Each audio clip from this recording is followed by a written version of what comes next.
नमस्कार good morning. आज मार्च 21 तारिख शुक्रवार। आज दिन भरी अनेक बड़ गुरुत्वपूर्ण खबर गुड़िक आसीचे। आज सकाळुआ स्कूल अनेपटे स्कूल रे छात्र छात्री मानक पई नुआ नियम नुआ सिलेबस आसबाक जाउचे। तेबे एप्रिल मासरो अनेक नियम परिवर्तन हेबो। ओडिशा रे मिलिला 9टी सुना खणी। यह सहित सुभद्रा योजना हेउ अनेपटे राज्य सरकारंकर अनेक नुआ योजना मध्ये आसीचे। तेबे आसंत आज सकाळर आसीथिबा 25टी बड़ खबर उपरे नजर पकाइबा। प्रथम खबर आज सकाळ स्कूल राज्य में क्रमागत तापमात्रा वृद्धि पाइबार लगी। पिलामाने खरा समय स्कूल जाई पाठ पढ़ा संभव हेउनी। तेणु ग्रीष्म प्रवाह को दृष्टि रखी राज्य सरकार स्कूल समय परिवर्तन करिसंती। आज सकाळ स्कूल को नहीं गणशिक्षा विभाग पक्षर सूचना जारी करा जाइछि। सकाळ 6:30 रु स्कूल आरंभ हेबो, जहाँ 10:30 रे सरिबो। तेबे प्रथम श्रेणी द्वादश श्रेणी पर्यंत समस्त पिलामानक पई यह लागू करा जाइछि। आज प्रथम श्रेणी द्वादश श्रेणी पर्यंत सकाळु स्कूल आरंभ हैला। परवर्ती खबर प्रथम श्रेणी अष्टम श्रेणी पर्यंत बदलिबो सिलेबस।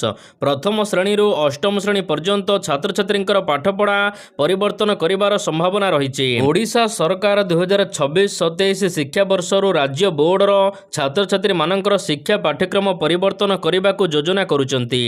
जातीय शिक्षा नीति एनईपी द्वारा प्रदान करा जायथिबा पाठ्यक्रम सहित समकक्ष हेबा पई एही निष्पत्ति निया जाइछि। तेणु राज्य सरकार जातीय शिक्षा नीति गवेषणा एवं तालीम परिषद एनसीईआरटी ढांचा अनुसार करने को योजना करुचंती। परवर्ती खबर राज्य में 23 तारिख पर्यंत तांडव रचिब कालबैशाखी वर्षा। हो जातु सतर्क, माड़ी आसुची कालबैशाखी वर्षा। राज्य में अनेक अंचल में वर्षा संभावना रही। घड़घड़ी सांगक कुआपथर माड़ हेब, प्रबल वर्षा छेचिब। तेबे एने पूर्वानुमान करिछि आंचलिक पाणीपाग विज्ञान केन्द्र। राज्यर अनेक स्थान में वर्षा संभावना थिबारु येलो वार्निंग जारी करा जाइछि अनेक जिला पई। आसंता 23 तारिख पर्यंत राज्य में कालबैशाखी संभावना रही। अनेपटे 24 घंटा मध्य 4 जिला को ऑरेंज वार्निंग जारी करा जाइछि। मयूरभंज, बालेश्वर, केन्दुझर, सुंदरगढ़ जिले में 50 ରୁ 60 किलोमीटर बेगर पवन बहिबा सहित वर्षा हेबो। परवर्ती खबर भुवनेश्वर गोवा को उड़ीबो विमान। विमान सेवा क्षेत्र में आउ एक नुआ अध्याय जोड़ी होगा जाउछि। भुवनेश्वर गोवा को आरंभ कराजिबो विमान सेवा। एप्रिल 1 तारिख ओडिशार गोवा को सीधा सड़क विमान सेवा उपलब्ध हेबो। एप्रिल 1 तारिख ठारू प्रति मंगलवार, बुधवार, गुरुवार और शनिवार दिन एही 4 दिन भुवनेश्वर गोवा को सीधा सड़क विमान चलाचल करिबो। राज्य सरकारंकर न्यू डेस्टिनेशन पॉलिसी अनुसार भुवनेश्वर गोवा को विमान चलाचल करिबो। परवर्ती खबर राज्यर 9 जिले में सुना खणी। ओडिशा रे भरपूर रही सुना खणी। विधानसभा रे लिखित उत्तर रखिचंती इस्पात एवं खणी मंत्री विभूति भूषण जेना।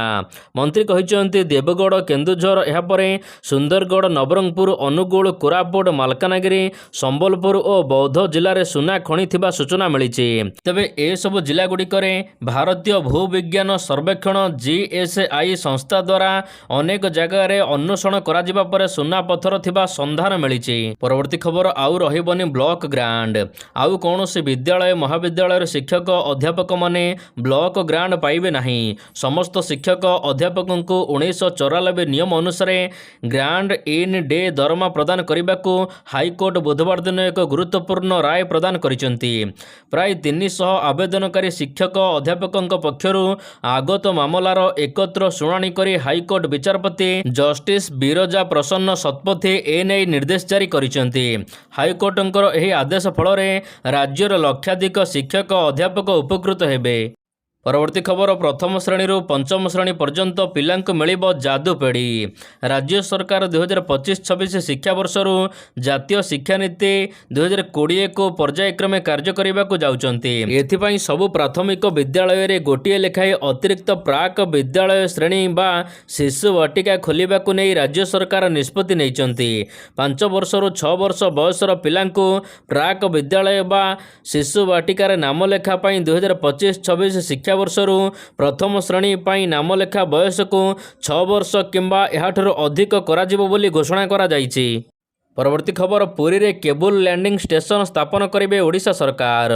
ଓଡ଼ିଶାକୁ ଏକ ବୈଷୟିକ ଡିଜିଟାଲ ହବ୍ରେ ପରିଣତ କରିବାକୁ ଓଡ଼ିଶା ସରକାରଙ୍କର ଇଲେକ୍ଟ୍ରୋନିକ୍ସ ଏବଂ ଆଇଟି ବିଭାଗ ପୁରୀଠାରେ ଏକ କେବୁଲ ଲ୍ୟାଣ୍ଡିଂ ଷ୍ଟେସନ ସ୍ଥାପନ କରିବାକୁ ପଦକ୍ଷେପ ନେଇଛି।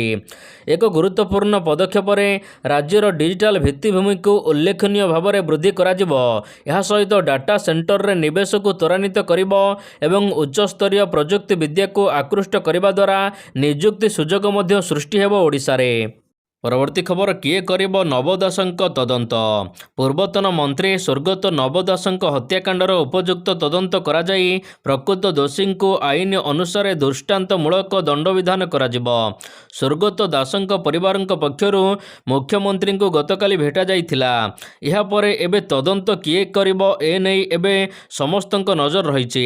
କାରଣ କ୍ରାଇମବ୍ରାଞ୍ଚ କରିବ ଏହି ମାମଲାର ତଦନ୍ତ ନା ସିବିଆଇ ଏହି ମାମଲାର ତଦନ୍ତ କରିବ ଏ ନେଇ କୌଣସି ପ୍ରକାର ସୂଚନା ଦିଆଯାଇ ନାହିଁ। ନବ ଦାସ ହତ୍ୟା ମାମଲାରେ କ୍ରାଇମବ୍ରାଞ୍ଚ ପକ୍ଷରୁ ସାନି ତଦନ୍ତ ଆରମ୍ଭ କରାଯାଇଛି। ଗତକାଲି କ୍ରାଇମବ୍ରାଞ୍ଚର 2 ଜଣିଆ ଟିମ୍ ଝାରସୁଗୁଡ଼ା ଯାଇ ତାଙ୍କ ବାସଭବନରେ ପହଞ୍ଚି ତାଙ୍କ ଝିଅ ଏବଂ ପୂର୍ବତନ ବିଧାୟିକା ଦୀପାଳି ଦାସ ଏବଂ ତାଙ୍କ ପୁଅଙ୍କ ବୟାନ ରେକର୍ଡ ମଧ୍ୟ କରିଥିଲେ। ପରବର୍ତ୍ତୀ ଖବର କରୋନାରେ ଯାଇଛି 50 ସାମ୍ବାଦିକଙ୍କର ଜୀବନ। କୋଭିଡ୍ ଯାଇଛି। କୋଭିଡ୍ ସମୟରେ 50 ଜଣ ସାମ୍ବାଦିକଙ୍କ ଜୀବନ ମଧ୍ୟ ଯାଇଛି। ଗଞ୍ଜାମ ଜିଲ୍ଲାରେ 10 ଜଣ, ଭୁବନେଶ୍ୱର ଓ ଖୋର୍ଦ୍ଧାରେ 8 ଜଣ, ସୁନ୍ଦରଗଡ଼ରେ 4 ଜଣଙ୍କର ମୃତ୍ୟୁ ଘଟିଛି। ଗତକାଲି ବିଧାନସଭାରେ ମୁଖ୍ୟମନ୍ତ୍ରୀ ମୋହନ ଚରଣ ମାଝୀ ଏ ନେଇ ଉତ୍ତର ରଖିଛନ୍ତି। ପରବର୍ତ୍ତୀ ଖବର ଅସୁରକ୍ଷିତ ସ୍କୁଲ ବସ୍। ଆଜିକାଲି ଅଧିକାଂଶ ଅଭିଭାବକ ନିଜ ପିଲାଙ୍କୁ ସ୍କୁଲ ଛାଡ଼ିବା ପାଇଁ ସ୍କୁଲ ବସ୍ର ସାହାରା ନିଅନ୍ତି। କିନ୍ତୁ ରାଜଧାନୀରେ ବିପଦ ସଂକୁଳ ଅବସ୍ଥାରେ ଗଡ଼ୁଛି ସ୍କୁଲ ବସ୍। ବିନା ଫିଟନେସରେ ପିଲାମାନଙ୍କୁ ବସ୍ରେ ନେବା ଆଣିବା କରାଯାଉଛି। ବିଧାନସଭାରୁ ଆସିଛି ଏଭଳି ସାଂଘାତିକ ତଥ୍ୟ। ପିଲାଙ୍କ ଜୀବନ ସହିତ ଖେଳ ଖେଳୁଛନ୍ତି ସ୍କୁଲ କର୍ତ୍ତୃପକ୍ଷ। ଭୁବନେଶ୍ୱରରେ 460ଟି ସ୍କୁଲ ବସ୍ ବିନା ଫିଟନେସରେ ଗଡ଼ୁଛି। ମୋଟ 1484ଟି ବସ୍ ପଞ୍ଜୀକୃତ ହୋଇଥିବା ବେଳେ ଏଥିମଧ୍ୟରୁ 460ଟି ବସ୍ର ଫିଟନେସ୍ ନଥିବା ଉତ୍ତର ରଖିଛନ୍ତି ପରିବହନ ମନ୍ତ୍ରୀ ବିଭୂତି ଜେନା। ପରବର୍ତ୍ତୀ ଖବର ପହିଲାରୁ ବଦଳିବ 6ଟି ନିୟମ। ଅର୍ଥମନ୍ତ୍ରୀ ନିର୍ମଳା ସୀତାରମଣ ଫେବୃଆରୀ 1 ତାରିଖରେ 2025-26 ଆର୍ଥିକ ବର୍ଷ ପାଇଁ କେନ୍ଦ୍ର ବଜେଟ୍ ଉପସ୍ଥାପନ କରିଥିଲେ। ଏହି ସମୟ ମଧ୍ୟରେ ସେ ଅନେକ ନିୟମ ପରିବର୍ତ୍ତନ କରିଥିଲେ ଯାହାଗୁଡ଼ିକ ଏପ୍ରିଲ ମାସଠାରୁ ଲାଗୁ ହେବାକୁ ଯାଉଛି। ବରିଷ୍ଠ ନାଗରିକ ଏବଂ ଘର ମାଲିକମାନଙ୍କ ପାଇଁ ବଡ଼ ଆଶ୍ୱସ୍ତି। କେନ୍ଦ୍ର ସରକାର ବଜେଟରେ ଘୋଷଣା କରିଥିଲେ ଯେ ବରିଷ୍ଠ ନାଗରିକମାନଙ୍କ ପାଇଁ ଡିଟିଏସ୍ କାଟକୁ 2 ଗୁଣିତ କରାଯାଇଛି। ଯାହା 50,000 ଟଙ୍କା ଥିଲା ଏବେ ଏହାକୁ 1 ଲକ୍ଷ ଟଙ୍କା କରାଯାଇଛି। ଏହା ସହିତ ବିଦେଶୀ କାରବାର ଉପରେ TCS ସୀମା ବୃଦ୍ଧି ମଧ୍ୟ କରାଯାଇଛି। ଏହା ସହିତ LPG ମୂଲ୍ୟ ପରିବର୍ତ୍ତନ, ଅନ୍ୟପଟେ ATF ଏବଂ CNG PNG ଦର ମଧ୍ୟ ପରିବର୍ତ୍ତନ ହେବ। ପରବର୍ତ୍ତୀ ଖବର ରାଜ୍ୟରେ ମାତିଛନ୍ତି ଖଣି ଲୁଟେରା। ରାଜ୍ୟରେ ମାତିଛନ୍ତି ଖଣି ଲୁଟେରା, ବଢ଼ି ଚାଲିଛି ରାଜସ୍ୱ ଲୁଟ। ବିଧାନସଭାରେ ଇସ୍ପାତ ଏବଂ ଖଣି ମନ୍ତ୍ରୀଙ୍କ ଉତ୍ତରରୁ ସାମ୍ନାକୁ ଆସିଛି ଏଭଳି ତଥ୍ୟ। 2023-24ରେ ଖଣି ଲୁଟ ରୋକିବାକୁ ହୋଇଥିଲା 1563ଟି ଚଢ଼ାଉ। ଚଢ଼ାଉ ବେଳେ 10,12,88,000 ଟଙ୍କାର ଜୋରିମାନା ଆଦାୟ କରାଯାଇଛି। ତେବେ 2024-25ରେ ଚଢ଼ାଉ ସଂଖ୍ୟା ବଢ଼ି 3 ଗୁଣ ଅଧିକ ହେବା ସହିତ ଜୋରିମାନା ମଧ୍ୟ ଅଧିକ ଆଦାୟ କରାଯାଇଛି। 2024-25ରେ 3,123ଟି ଚଢ଼ାଉ କରାଯାଇଛି, ଯାହାଦ୍ୱାରା 3,895 ଗାଡ଼ି ଜବତ ହୋଇଥିବା ବେଳେ 40,73,06,320 ଟଙ୍କା ଜୋରିମାନା ଆଦାୟ କରାଯାଇଛି। 2024-25ରେ 381ଟି ଚଢ଼ାଉ କରିଛି ଟ୍ରାନ୍ସପୋର୍ଟ ବିଭାଗ। ପରବର୍ତ୍ତୀ ଖବର ପିପିଲିକୁ ଫେରିଲା ବାର୍ଡ ଫ୍ଲୁ। ପିପିଲିରେ ପୁଣି କୁକୁଡ଼ା ମଡ଼କ। ଅଜଣା ରୋଗରେ ଫାର୍ମରେ ମରୁଛନ୍ତି ଶହ ଶହ କୁକୁଡ଼ା। ତେବେ ଏତେ ପରିମାଣର କୁକୁଡ଼ା ମରିବା ପରେ ଏବେ ଚିନ୍ତାରେ କୁକୁଡ଼ା ଚାଷୀ। ଗତ 7 ଦିନ ମଧ୍ୟରେ ପିପିଲି ଅଞ୍ଚଳର ଅନେକ ଫାର୍ମରେ ଅଜଣା ରୋଗରେ 2,000ରୁ ଅଧିକ କୁକୁଡ଼ା ମରିଥିବା ଅନୁମାନ କରାଯାଉଛି। ବର୍ତ୍ତମାନ ଯଦି ପ୍ରଶାସନ ପକ୍ଷରୁ କୌଣସି ପଦକ୍ଷେପ ନିଆ ନଯାଏ ଆଗାମୀ ଦିନରେ ଭୟଙ୍କର ପରିସ୍ଥିତି ଦେଖାଦେବାର ଆଶଙ୍କା ରହିଛି। ପରବର୍ତ୍ତୀ ଖବର କନେଷ୍ଟବଳ ନିଯୁକ୍ତି ସମ୍ପର୍କିତ ମାମଲା। ବିଭିନ୍ନ ବାଟାଲିୟନରେ କନେଷ୍ଟବଳ ନିଯୁକ୍ତି ସମ୍ପର୍କିତ ମାମଲାର ଶୁଣାଣି ଗୁରୁବାର ଦିନ ହାଇକୋର୍ଟ ଡିଭିଜନ ବେଞ୍ଚରେ ଅସମାପ୍ତ ରହିଛି। ଆସନ୍ତା ସୋମବାର ଦିନ ଚୂଡ଼ାନ୍ତ ଶୁଣାଣି କରିବାକୁ ଦିନ ଧାର୍ଯ୍ୟ କରାଯାଇଛି। ନିଯୁକ୍ତି ପ୍ରକ୍ରିୟା ଉପରେ ହାଇକୋର୍ଟଙ୍କ ଅନ୍ତରୀଣ ଅଙ୍କୁଶ ବଳବତ୍ତର ରହିଛି। ତେବେ ଓଭର ଏଜ୍ ପିଲାଙ୍କୁ ସୁଯୋଗ ଦେବାକୁ ନେଇ ମାମଲା ହୋଇଛି। ପରବର୍ତ୍ତୀ ଖବର ଲଢ଼େଇ ଜାରି ରହିବ। କହିଲେ କଂଗ୍ରେସ ବିଧାୟକ ଦଳ ନେତା। ଦୀର୍ଘ ଦିନ ହେଲା କଂଗ୍ରେସ ନାରୀ ନିର୍ଯାତନା ପ୍ରସଙ୍ଗରେ ପ୍ରତିବାଦ କରିବା ସହିତ ବିଧାନସଭାରେ ବିଧାୟକଙ୍କ ଲଢ଼େଇ ପ୍ରସଙ୍ଗରେ ପ୍ରତିକ୍ରିୟା ରଖିଛନ୍ତି କଂଗ୍ରେସ ବିଧାୟକ ଦଳ ନେତା ରାମଚନ୍ଦ୍ର କାଡ଼ମ। ସେ କହିଛନ୍ତି, ଯେଉଁମାନେ ଓଡ଼ିଶାର ସ୍ୱାର୍ଥ ପାଇଁ କାମ କଲେ ସମ୍ପୃକ୍ତ ବିଧାୟକଙ୍କୁ ନିଲମ୍ବନ କରାଯାଉଛି। ବହୁ ଛାତ୍ରୀ, ମହିଳା ତଥା ଆଦିବାସୀ ଦଳିତ ମାମାନଙ୍କୁ ନିର୍ଯାତନା ଦିଆଯାଉଛି। ତେବେ ଯେ ପର୍ଯ୍ୟନ୍ତ ଗୃହ କମିଟି ଗଠନ କରାଯାଇ ନାହିଁ ସେ ପର୍ଯ୍ୟନ୍ତ ଲଢ଼େଇ ଜାରି ରହିବ ବୋଲି କଂଗ୍ରେସ କହିଛି। ପରବର୍ତ୍ତୀ ଖବର, ରାସନ କାର୍ଡ ଫେରାଇଲେଣି 23,000 ଅଯୋଗ୍ୟ ହିତାଧିକାରୀ। ରାସନ କାର୍ଡ ଫେରାଇଲେଣି ବର୍ତ୍ତମାନ ସୁଦ୍ଧା 23,138 ଜଣ ଅଯୋଗ୍ୟ ହିତାଧିକାରୀ। ତେବେ ରାସନ କାର୍ଡ ଫେରାଇବା ପରିବାର ସଦସ୍ୟଙ୍କ ସଂଖ୍ୟା 87,884 ହୋଇଛି ବୋଲି ରାଜ୍ୟ ସରକାର କହିଛନ୍ତି। ଏହା ସହିତ ରାଜ୍ୟରେ 4,08,107 ଭୂତ କାର୍ଡକୁ ମଧ୍ୟ ବାଦ୍ ଦିଆଯାଇଛି। ମୃତ୍ୟୁ ପରେ ମଧ୍ୟ ଏସବୁ ଲୋକମାନେ ରାସନ ସାମଗ୍ରୀ ଚାଉଳ ନେଉଥିଲେ, ଯାହାକୁ ଏବେ ଚିହ୍ନଟ କରାଯାଇ ବାଦ୍ ଦିଆଯାଇଛି। ତେବେ ମୁଖ୍ୟ ଖାଦ୍ୟ ସୁରକ୍ଷା ଯୋଜନାରେ ଏବେ 97,95,442 କାର୍ଡରେ 3,30,28,880 ହିତାଧିକାରୀ ରହିଥିବା ନେଇ କଂଗ୍ରେସ ବିଧାୟକ ଦଳ ପ୍ରଶ୍ନରେ ଏନେଇ ମନ୍ତ୍ରୀ କୃଷ୍ଣଚନ୍ଦ୍ର ପାତ୍ର ଉତ୍ତର ଦେଇଛନ୍ତି। ପରବର୍ତ୍ତୀ ଖବର, ମୋଦିଙ୍କୁ ଭେଟିଲେ ଦିଲ୍ଲୀପ। ପ୍ରଧାନମନ୍ତ୍ରୀ ନରେନ୍ଦ୍ର ମୋଦିଙ୍କୁ ବିଜେପିର ବରିଷ୍ଠ ନେତା ଦିଲ୍ଲୀପ ରାୟ ଭେଟିଛନ୍ତି। ଏହି ଅବସରରେ ଦିଲ୍ଲୀପ ଓଡ଼ିଶା ଓ ରାଉରକେଲାର ବିକାଶ ପାଇଁ 3ଟି ମୁଖ୍ୟ ପ୍ରସଙ୍ଗ ଉଠାଇଛନ୍ତି। ସାମାଜିକ ଗଣମାଧ୍ୟମ ଏକ୍ସରେ ସେ ଏନେଇ ସୂଚନା ଦେଇଛନ୍ତି। ଦିଲ୍ଲୀପ ବିଭିନ୍ନ ପ୍ରସଙ୍ଗକୁ ଭିତ୍ତି କରି ଏକ ଚିଠିରେ ଦାବି ଉଲ୍ଲେଖ କରିଛନ୍ତି। ଏହା ସହିତ ସେ ତାଙ୍କର ଦାବି ପୂରଣ ହେବ ବୋଲି ଆଶା ମଧ୍ୟ ପ୍ରକଟ କରିଛନ୍ତି। ରାଉରକେଲାରେ ନୂତନ ରେଳ ଡିଭିଜନ ପ୍ରତିଷ୍ଠା, ଏହା ସହିତ ଷ୍ଟିଲ୍ ପ୍ଲାଣ୍ଟ ସମ୍ପ୍ରସାରଣ, ଅନ୍ୟପଟେ ରାଉରକେଲା ବିମାନ ବନ୍ଦରର ଉନ୍ନତୀକରଣ ସମ୍ପ୍ରସାରଣକୁ ନେଇ ଏନେଇ ମୋଦିଙ୍କୁ ଭେଟି ସାକ୍ଷାତ କରି ଆଲୋଚନା କରିଛନ୍ତି। ପରବର୍ତ୍ତୀ ଖବର, ଟୋଲ ଗେଟ୍ରେ ଆଉ ଲାଗିବନି ଲମ୍ବା ଲାଇନ୍। ରାଷ୍ଟ୍ରୀୟ ରାଜପଥ ଏବଂ ଏକ୍ସପ୍ରେସ୍ ୱେରେ ଟୋଲ ଟ୍ୟାକ୍ସ ପାଇଁ ଫାସ୍ଟ୍ୟାଗ୍ ବ୍ୟବସ୍ଥା ଲାଗୁ ହେବା ପରେ ଏବେ ଲମ୍ବା ଲାଇନ୍ ଦେଖିବାକୁ ମିଳୁନି। ତେବେ ଏହି ସମସ୍ୟାରୁ ମୁକ୍ତି ପାଇବା ପାଇଁ କେନ୍ଦ୍ର ସରକାର ବାର୍ଷିକ ପାସ୍ ବ୍ୟବସ୍ଥା ପ୍ରସ୍ତୁତ କରିବା ଉପରେ ବିଚାର କରୁଛନ୍ତି। ଲୋକସଭାରେ ଏକ ପ୍ରଶ୍ନର ଜବାବରେ ସଡ଼କ ପରିବହନ ମନ୍ତ୍ରୀ ନୀତିନ ଗଡ଼କରୀ ଏନେଇ ସୂଚନା ଦେଇଛନ୍ତି। ଆଗକୁ ଯାତ୍ରୀମାନଙ୍କୁ ବାର୍ଷିକିଆ ପେମେଣ୍ଟ କରିବାକୁ ପଡ଼ିବ, ଯାହାଦ୍ୱାରା ସେମାନଙ୍କୁ ଆଉ ଲମ୍ବା ଲାଇନ୍ରେ ଛିଡ଼ା ହେବାକୁ ପଡ଼ିବ ନାହିଁ କିମ୍ବା ତାଙ୍କୁ ଫାସ୍ଟ୍ୟାଗ୍ରେ କୌଣସି ପ୍ରକାର ଆଉ ପେମେଣ୍ଟ ଦେବାକୁ ପଡ଼ିବନି। ସିଧାସଳଖ ଆସିବେ, ସିଧାସଳଖ ଯିବେ, ଆଉ ଲାଗିବନି ଲାଇନ୍। ପରବର୍ତ୍ତୀ ଖବର, 24 ମାଓବାଦୀ ନିପାତ।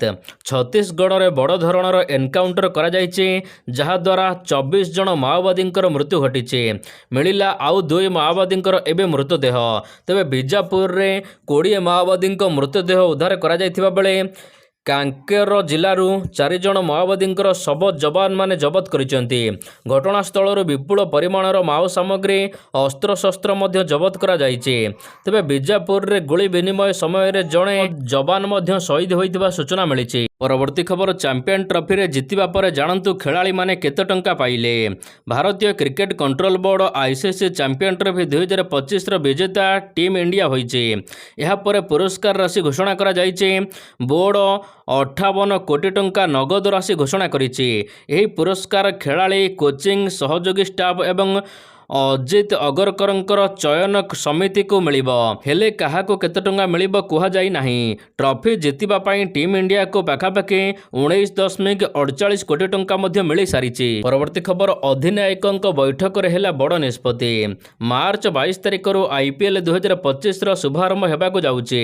ଏହା ପୂର୍ବରୁ ଗୁରୁବାର ଦିନ ସବୁ ଦଳର ଅଧିନାୟକଙ୍କର ବୈଠକ ଅନୁଷ୍ଠିତ ହୋଇଛି। BCCIର ମୁଖ୍ୟାଳୟ ମୁମ୍ବାଇରେ ଏହି ବୈଠକ ବସିଥିଲା।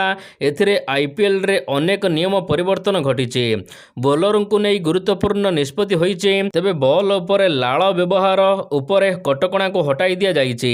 ଏବେ ବୋଲରମାନେ ବଲ୍ ଉପରେ ଲାଳ ଲଗାଇ ପାରିବେ। ଏହା ସହିତ ମ୍ୟାଚ୍ରେ ଦ୍ୱିତୀୟ ବଲ୍କୁ ନେଇ ନିୟମ ପରିବର୍ତ୍ତନ ହୋଇଛି।